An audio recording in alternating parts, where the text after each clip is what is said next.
Today, we're coming up with a very interesting sort of a pace at which we are currently in the entire fintech space.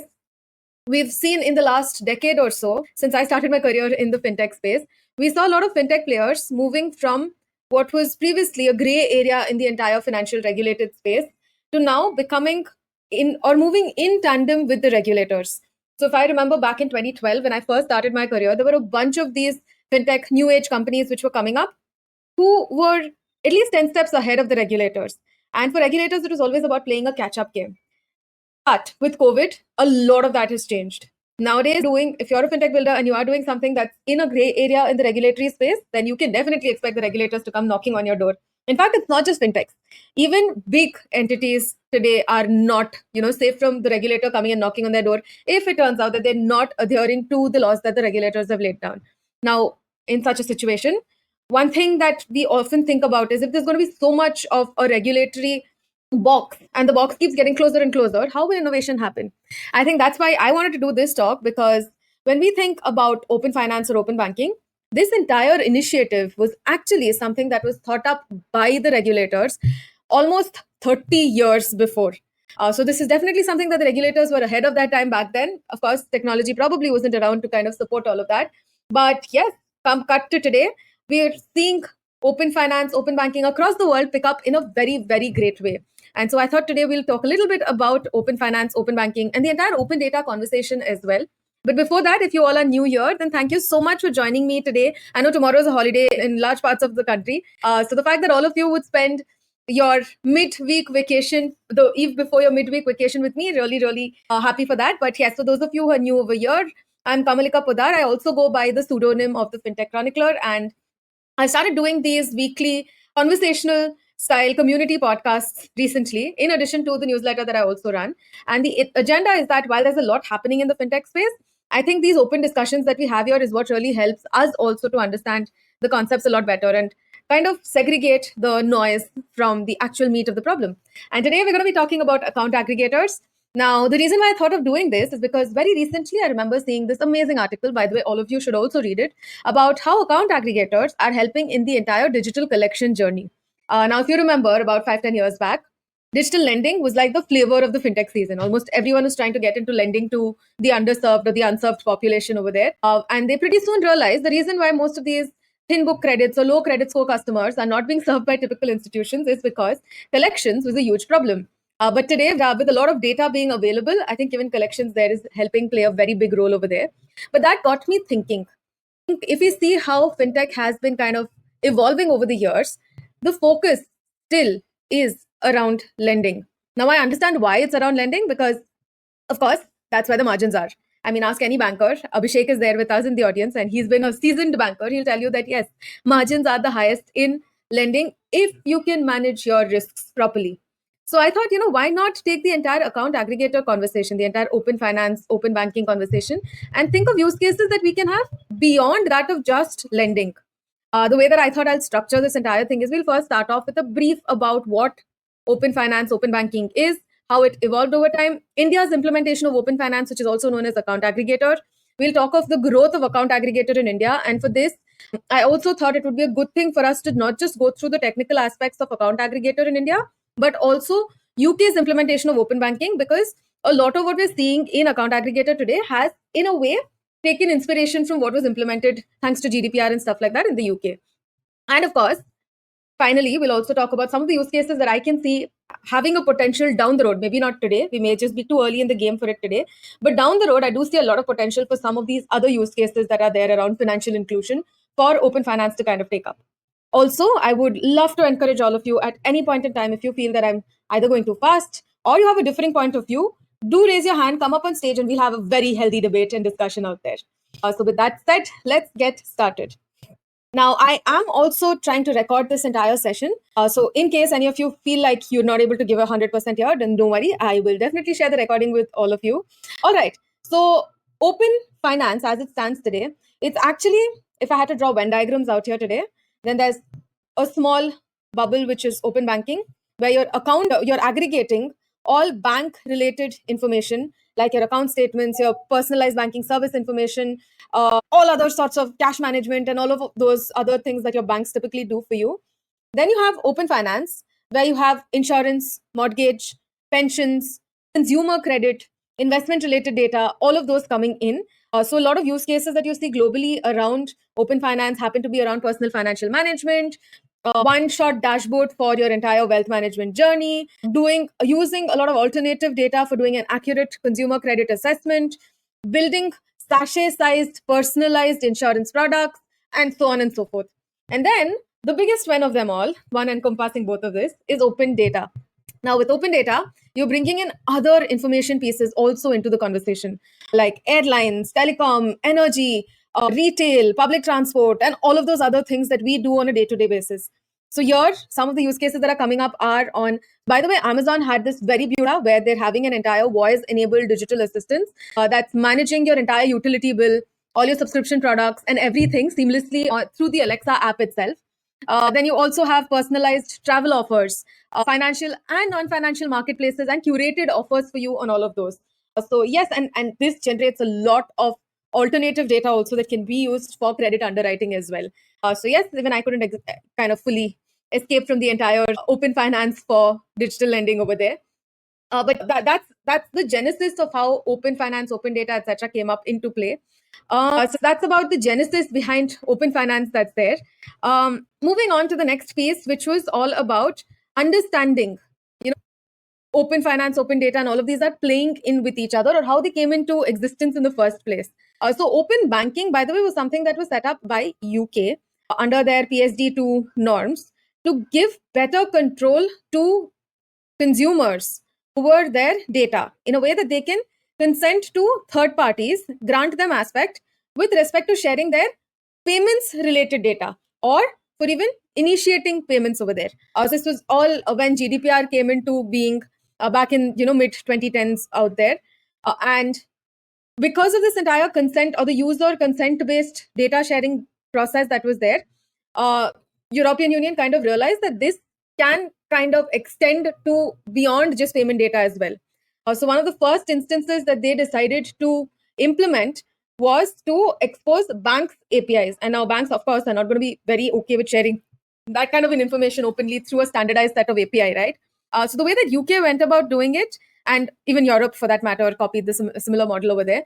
What they started off was on the bank front. Let me quickly just open up the open banking's banking data information that was there, because it's pretty interesting over there. So they started with, where is it for me? Yes, there. The first thing that they started off with was on ATM locators for bank branches, ATM and branch locators. Now, obviously, every bank would want their customers to be able to seamlessly know, or even their potential customers to seamlessly know where they are. Now, this is not any compete related. It's not a competitive product offering over there. But that was what they initially started off with, where these common APIs, you can expose all your ATM locations and branch locations into third-party providers, app providers over there, or third-party text providers that are there. And any app that you have, let's say that you are on Zomato booking a table, but you also realize that you don't have enough cash with you. Assume that we're in an era that's pre-COVID, and so UPI was not that big. So before you step into the hotel that you've booked or the restaurant or table that you've booked, you want to make sure that you pick up cash. So then you can use the API, the ATM locator that is inbuilt into Zomato's app itself to, on the way, pick up cash and then check into the restaurant and then into your table and stuff like that. So that was a very interesting use case where they started with a small case, not too technically heavy, where the whole agenda was to make sure that consumers are served better. Then after that came personal accounts, business accounts, commercial credit, and SME loans, and all of those other products as well. We'll get into each of those in a bit. But that was, I kind of liked the way that they went about, where you're not exposing any financial related information. Instead, what you're starting off is with a very small set of information pieces that can actually help consumers, even if they're not on your banking app. Now, it would have been very easy for a lot of bankers to say that, all of this information is already there on our bank. But what if your consumers, most of your consumers, may or may not have your banking app installed on their phone, but chances are that they do have one of these consumer-facing apps present on their phones. So it was quite easy for the regulatory authorities at UK to push back and make banks see the value that's there in this, to eventually banks agreeing by themselves to share a vast variety of data types. Now, when we think of, I'll just take a brief pause here and kind of get slightly technical with all of you, because I do want to talk about the different types of information that you can get through open banking. And by the way, this is common not just for the open banking implementation in UK, but even in India. So one is the product metadata that we were talking about, right? Where you have ATM and branch locators. And if you have product related information like your savings account, your current account, the details that are there on it, for SME lending, the kind of, right now we have something called a key fact statement. So all of those sort of metadata about your product can also go in through an open API over there. And we also have transactional data available. You have your balance related data available. In the UK, not in India yet, you can also get customer profiles or KYC related data. And this is pretty important because I think some of the financial inclusion use cases that I was thinking about kind of hinges on this data type being readily available.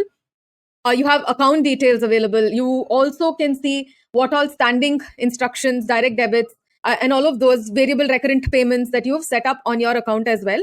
And any other counterparty details also. Like for example, let's say through your bank, you have also opted in for a life insurance or a term insurance. All of those information also, the premium that you pay every year to XYZ entity, all of those will also be available on the data side. This is all for consumers.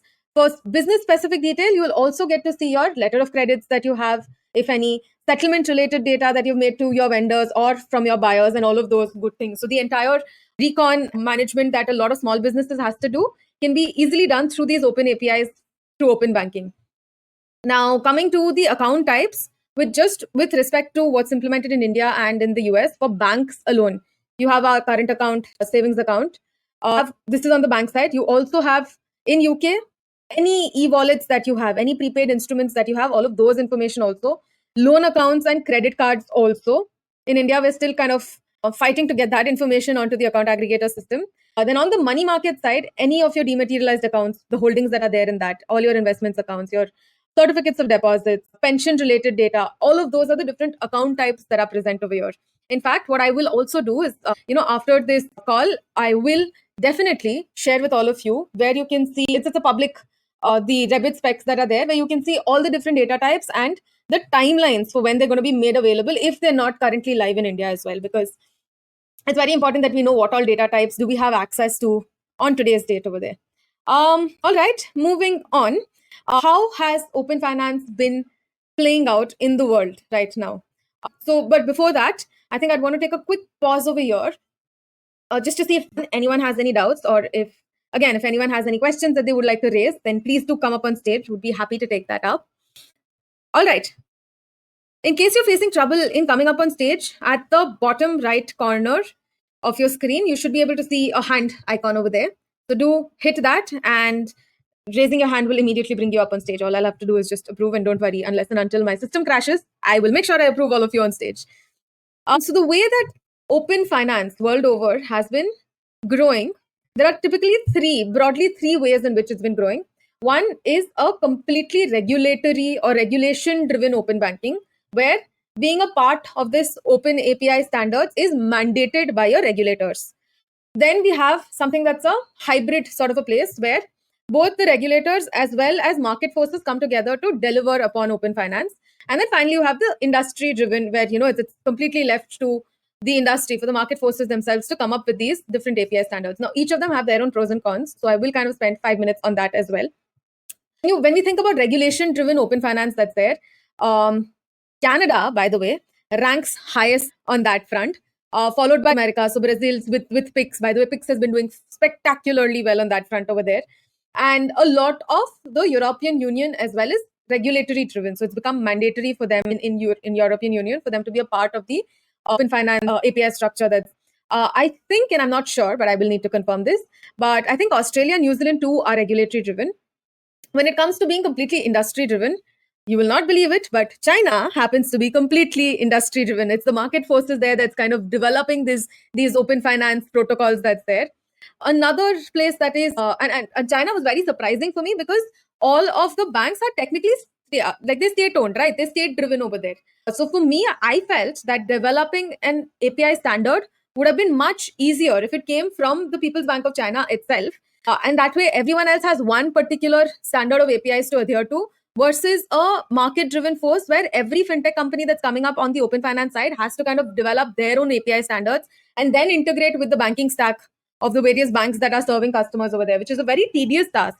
And that is also one of the challenges that US is currently facing, because again, they don't have any open banking, open finance regulations or any norms around that. So you have companies like Wise, you have companies like Plaid and all of them, Yodlee, who are sitting and developing their own API protocols. And there were, last I checked, I think there are about 3,000 banks in the US, each of them with a completely different tech stack. So for Yodlee to scale, it means that every time that they go to a bank, they need to understand the tech stack of that bank and then develop APIs that at their end that they can integrate with the bank's tech stack. And it's a huge challenge over there, which is why growth has been limited to just the top 20 odd banks in the US alone. Versus India, where we have our digital public infrastructure, and I will definitely be talking a lot more about the entire DPI approach that's there, where you have on one side, the standards, the protocols are set by the government, but the use cases and the challenge of bringing on customers, bringing on utility for end consumers, all of that resides with the tech players that are there, or the market forces that are out there. So I think the entire DPI approach, it's now becoming an entire, and that's the prime reason why, we saw BIS engaging with Nandan Nilekani to figure out a way that we can have this DPI approach for Finternet as well. So it does make sure that you have that interoperability between all the different standards that are there. Your speed to market is there because all the protocols and the API standards are already set by the central regulators over there. But on the other side, user adoption is also high.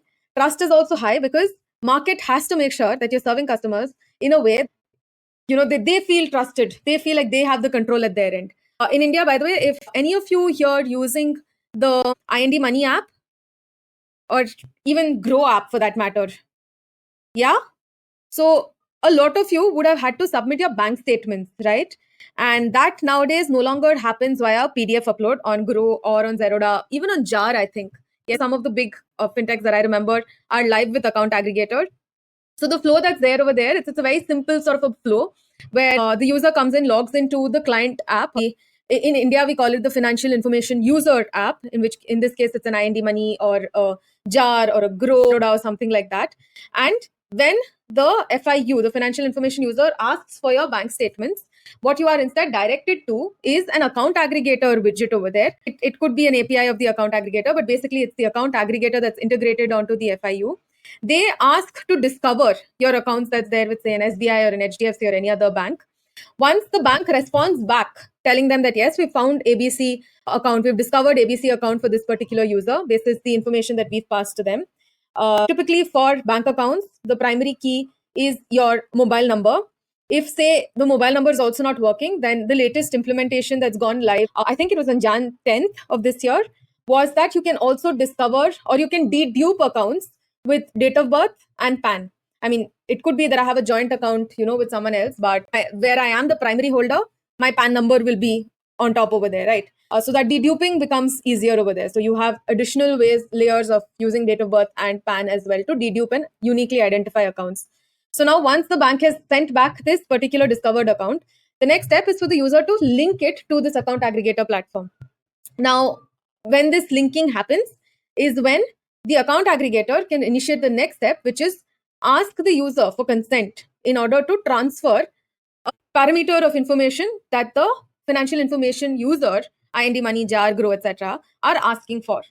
Now, this consent artifact or this entire consent concept is pretty important because here you are placing control on the user's customer's hand over here. And to verify this consent and to finally link your account over there, your bank needs to send an OTP. Now, there's a lot of confusion around this because a lot of people, a lot of apps have in fact been auto-reading and auto-submitting OTP. This actually, MeitY and RBI do not allow for this to happen, but we'll get into the entire regulation things at another point in time, in the interest of time. But yes, you have to manually enter that OTP over there. You can do an auto read, but the submission has to be manual, which is why I think a lot of people don't even realize that they've raised or given a consent for a particular data type over there. Now, once the consent is ready, is when the entire data massaging starts happening at the financial or the bank's end or the financial information provider's end. And when that is ready, they send a notification to account aggregator that yes, this data is ready. We've encrypted it in the format requested, etc., etc.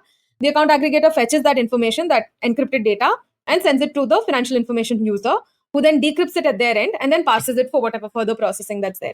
By the way, I was doing some time back in December when I was still a part of account aggregator ecosystem back then, I was doing an analysis and I found that about 90% of most of this data processing happens within 3 minutes. 90% in 3 minutes. That's an amazing turnaround time over there. I mean, if I had to manually upload my PDFs, I'm going to take more than 10 minutes over there. So I think that's one huge place where account aggregators played a big role in reducing the complexity in the system. But when it comes to the use cases that are there, now this is where I think I draw inspiration from what's happening on the open banking UK front over there. Because if you go into their GitHub page, you'll notice that a lot of their methods, a lot of their APIs also allow for writing. Now, account aggregator in India today only allows for reading financial information alone. Writing is still not available. Now, I'm not saying that anyone should be allowed to write or overwrite APIs or data on our financial information, on our financial platforms over there. But I think there are some entities that, especially when it comes to financial inclusion, can do a great job if they're given the right to write onto financial platforms, onto financial data. The one place that I can think of is the KRA services that we have in India. Now, KRA is basically the registrar for all our KYC related documents that's there. It's a regulated entity that's issued by, I think it's SEBI, but I'll have to confirm that again. But KRA stands for KYC Registrar Agent. Basically, anytime you upload any KYC document, either through your DigiLocker or even your Aadhaar and your PAN numbers, this data gets verified, validated at a KRA's end to the financial information user that's there. Now, along with, so basically, let's say that your PAN or your permanent address on your Aadhaar has changed. You've asked for a change over there. Typically, you will have to go through a huge process to change that. But once this change happens at the government, at UDAI's end, for example, in this case, then UDAI should have that agency to be able to write into the KRA system with the updated information. And then from there on, the KRA can trickle down to all the other financial information, financial platforms that are there that are using this particular user's permanent address on their KYC docs and give them a nudge that this particular address, permanent address has changed. Do you want to change it too? Now, the reason why I think this is a very interesting play over there is because in India, and this is not just for communication address or for permanent address changes, I think another area where this can have a very big role is on the beneficiary or the nominee details that we are typically asked to fill out. Now, let's be honest, how many of us have filled up the nominee details whenever we're opening a new account and stuff like that? I mean, the last time I filled it up was when I was making a very big investment. So that's exactly why I filled it. But typically, nominees do not tend to change very rapidly over time. You'd probably have one other nominee that you add or two more nominees that you add at most, but it's always going to be the same set of people that you keep adding and subtracting from in your different places. Now, the reason why I think this is very interesting is because there is a program called Udgam by RBI. And what Udgam does is all the unclaimed assets that are lying there dormant in banks' accounts, Udgam has kind of gotten all of those together. And you can also see, where all are you a nominee that you've not claimed dibs on.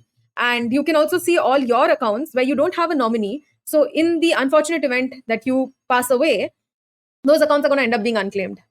So I think when it comes to the entire concept of estate planning and nominee verification, giving an agency the right to write into our financial data by updating these nominee details, it's just going to be a one-click consent and it gets updated in all the different entities where we have some financial asset holding. So these were like the two use cases I could think of on the entire financial inclusion piece over there. Another interesting place that I thought we could possibly have is when CBDCs become mainstream and we've been exhibiting, let's say, good financial behavior. Then that is also something that, the central banks need to know, or whoever's issued our CBDC wallet needs to be able to know that. And in case they want to actually reward good behavior, then that ability should also be there. Now, having said that, I can also understand why people would be skeptical of that because if I can write into your account, then I may very well be able to delete from your account as well. So that is maybe something that we may not want to do. But when it comes to direct benefit transfers, I think a right factor over there makes a lot of sense, especially for public distribution networks. Say that, they've issued a CBDC worth 10,000 rupees into somebody's account, and the public distribution network then wants to be able to send back information to the finance ministry on what all is it that has that 10,000 has actually been used against. This, of course, will probably be something that is at least 10 years away from because we're still at open finance. We've not yet reached the entire overview of getting into open data over there. But yes, when that happens, I think we're going to be opening up endless possibilities for making sure people are financially included in the ecosystem. That's about all that I had from my end. If there's any question, then please do feel free. I know that it was a lot to take in. So yeah, if there are any questions. Yes, Dhaval. How are you doing, Dhaval? Very good to see you again over here. Hi, Dhaval. How are you doing? I can hear you. Can you hear me? Yes. Yeah. My question is how this aggregator using a person for commercial. So you're talking about. So you're kind of breaking up for me over there, Dhaval. Could you come again, please? So you're asking whether account aggregators can use this personal data. Okay. So account aggregator in India are end-to-end encrypted. So the account aggregator just acts as a data pipeline alone. It cannot take that data because it's encrypted end-to-end. The pipeline from where it starts to where it ends, it's completely encrypted. The data that passes through the account aggregators are blind to the entire data that goes through there. And by law, when you get an account aggregator license, you are not allowed to look at that data or even reuse that data that's out there. So for commercial purposes, the data that passes through account aggregators can only be delivered to the entity, the financial information user, to whom the consumer is actually consented to share that data with, not with anyone else, not even with the account aggregator. So that can raise the question that how do account aggregators then make money over there? Well, the way that account aggregators currently make money today in India is on a SaaS basis. So per API call that's made or the per data delivery that happens, however they've kind of agreed upon, you're charged a particular percentage. So that's kind of how account aggregators make money today. Commercially, you're not allowed to make any use of that data that you're transmitting over there. However, and now that I'm just thinking this out loud, there's a lot of metadata that is passed on the pipeline. Not the data, the financial data part alone is encrypted, but the metadata that goes up, that a lot of it currently is not being, it's not encrypted. So is it possible today that I am trying to build a data model as an account aggregator on top of that? And is there a law that stops me from doing it? No, that's again residing in a gray area. So basically, to just give a little more context to what I'm saying, let's say that my mobile number has gone into an account aggregator against the purpose code of me getting a loan.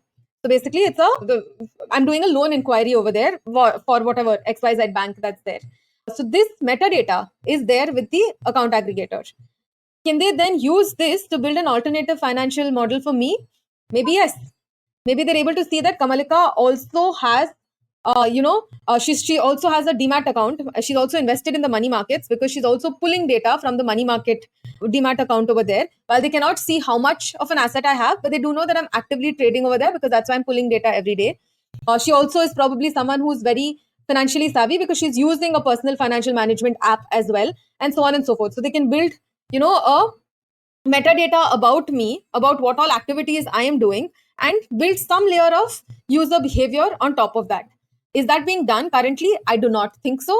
But can account aggregators do that? Definitely yes. There isn't any law that stops metadata from being used. Very interesting question, Dhaval. Thank you so much for that. Any other questions? Yes, Abaz. How are you doing, Abaz? Very well. Thank you very much for the session, Kamalika. Quick question from your perspective, like we've identified, various topics through various use cases for open finance, open banking, etc. From your perspective, what are the main risks from a consumer perspective? Share your thoughts on that would be really useful.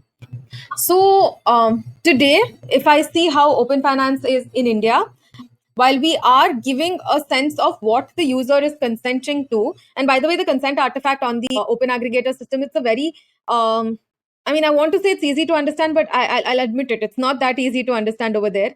So it's quite possible that the user does not know what she's consenting to, what he or she is consenting to over there.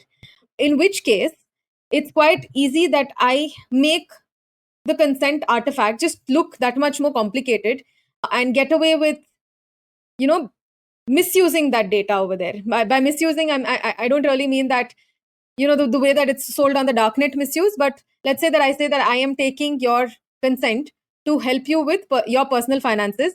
But ultimately, because I'm a bank, I also have like a credit card department. And then I start cross-selling credit cards to you. Is that allowed? No, because you took my financial information to help me manage my personal finances, not to cross-sell another data product to me. So on that note, I think I would want to spend half a second on the entire the consent artifact and the consent that you are agreeing to. there's a bunch of information that we kind of share, we kind of agree to share. The first is the start and the end period of the consent. So every consent has a particular lifetime that's there. Now, this consent could be like, let's say you are applying for a loan, then technically the consent should not live for more than when the loan application process is done, right? So in that case, maybe your expiry could be whatever time. Let's say it takes 5 days to underwrite a customer, then that 5 days is your consent expiry. Then you also have something called a consent mode, which is basically it tells you whether this consent, whether the financial information user has to store it or are they streaming it, in which case the minute they finish using the data, it has to be destructed at their end and stuff like that. And then you also have something called a fetch type. Now the fetch type basically tells you if this data is going to be pulled one time or recurrent pulls. I don't think consent. So consent, then you also have something called a consent type, which is basically if I'm getting the entire transactional history or just some parts of the profile data alone, or the kind of financial data that you're planning to share with the end user, the purpose against which you're sharing it. So remember, we were talking about various purposes like personal finance management, loan monitoring, loan underwriting, stuff like that, and the date range for which you want this financial information as well. This is a bunch of different types of information types that's there over there. Not everyone understands this. Like within the different financial types itself that's there, I may pretend to be asking about just your current account, but then as and when, say, even savings account is already live, but let's say joint account tomorrow becomes live, or Hindu undivided family accounts become live, I may also pull those information out without even you realizing what were the financial types you agreed to over there. So I think this is one of the biggest areas of misuse, where it's not very intuitive to understand these jargon that's there. So financial literacy has a long way to go before I feel consumers are going to understand and take in what is it that they're consenting to, and raise any doubts or any grievances if they see people not adhering to those particular consent artifacts that they had signed up for. Very long-winding answer, Abbas. Did that make sense to you? So thank you. Thanks for that. That was really useful. Any more questions? All right. Then with that, I'm ready to call it a night. I had a lot of, coming into this session, trust me, I was actually suffering from a very bad cold. But yes, just talking about this entire thing has kind of energized me so much. So I'm very glad that I got to do this with all of you. I'm so glad that all of you could join me as well. But with that, I'm ready to call it a night. And I will see you again next week, where we'll have another interesting topic to talk about. And that's mostly going to be about how payment aggregators in India has been evolving. So I'll see all of you again next time. Thank you so much for joining me this week. Bye, everyone.